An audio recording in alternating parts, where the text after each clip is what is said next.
Баршаңызға қайырлы күн. Сіздермен Айгерім, менің каналыма қош келдіңіздер.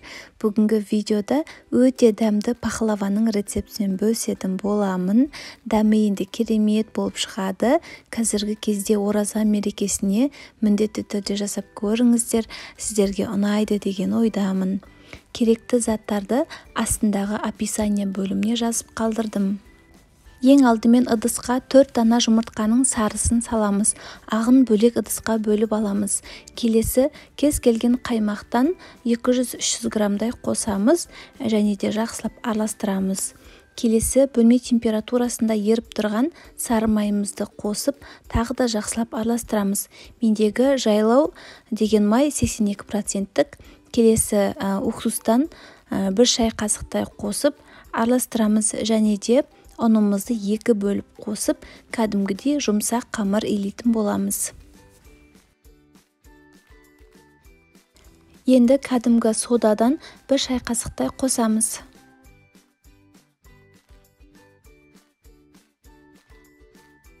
Осылай қолымызбен араластырып отырып, кәдімгідей жұмсақ қамыр илейміз.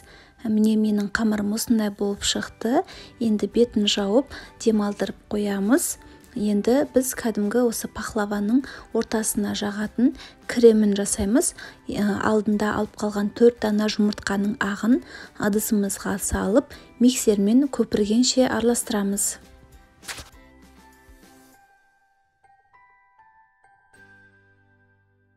Келесі үстінен қантымызды салып отырып, жақсылап көпіргенше миксерлейміз.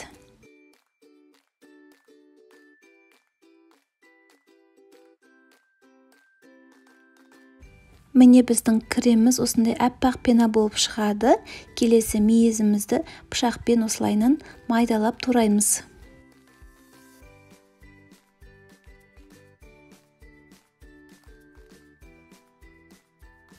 Келесі грек жаңғақтарының арасынан осындай әдемілерін теріп аламыз.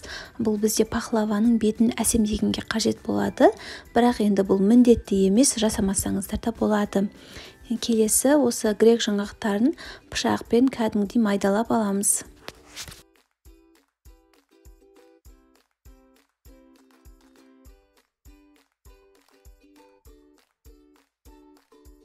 Енді қамырымызды алып, теңдей 3 бөлікке бөліп аламыз.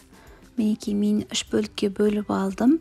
Енді осылайынан домалақтаймыз және де бірінші бөлігін алып, кәдімгі пергамент қағазына бір дегеннен жаятын боламыз. Менде пергамент қағазы таусылып қалғандықтан осындай фольгаға бір дегеннен жайдым. Міне видеода көріп тұрғандарыңыздай 4 бұрышты етіп жайып аламыз.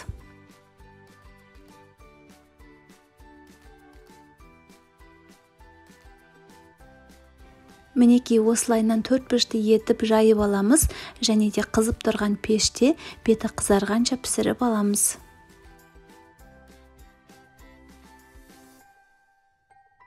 Мінекей біздің қамырымыз пісіп шықты. Енді келесі қамырларымызды да дәл солайынан 4 бұрышты етіп жайып аламыз.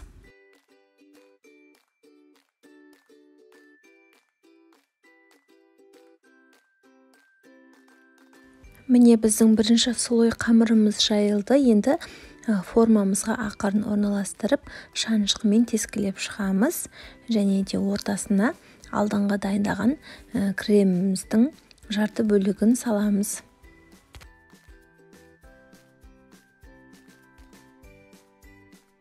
Кремнің жарты бөлігін салып, дәл осы видеода көріп тұрғандарыңыздай тегістеп шығамыз. Осы кремнің бетіне мейізімізді және де грек жаңғақтарымызды видеодағыдай сеуіп шығамыз.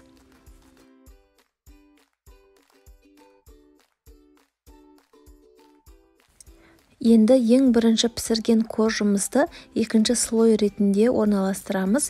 Одан кейін қалған кремдерімізді құйып, видеодағыдай тегістеп шығамыз және де мейізімізді, грек жаңғақтарымызды сеуіп шығамыз.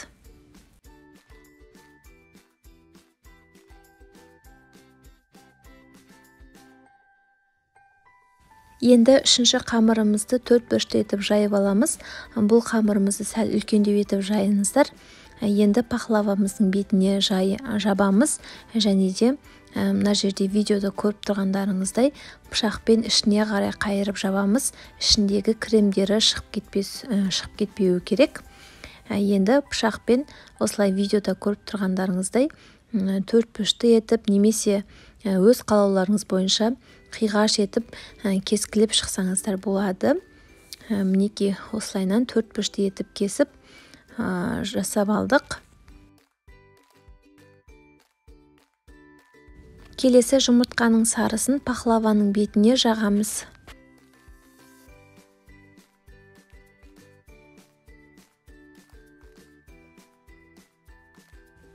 Енді пахлаваның дәл ортасына грек жаңғақтарын әсемдеп қоямыз. Үстінен кішкене басып шығамыз. Піскен кезде жаңғақтарымыз түс қалмас үшін енді қызып тұрған 200 градуста пеште 40-45 минуттай пісіріп аламыз.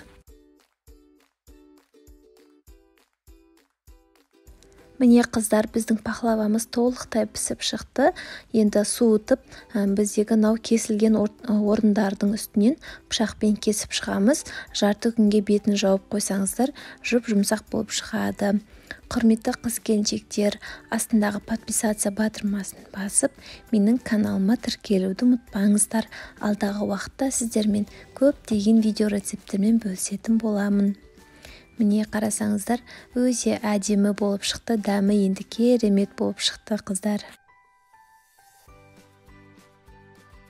Сіздермен болған Айгерім, келесі видеоларда кездескенше.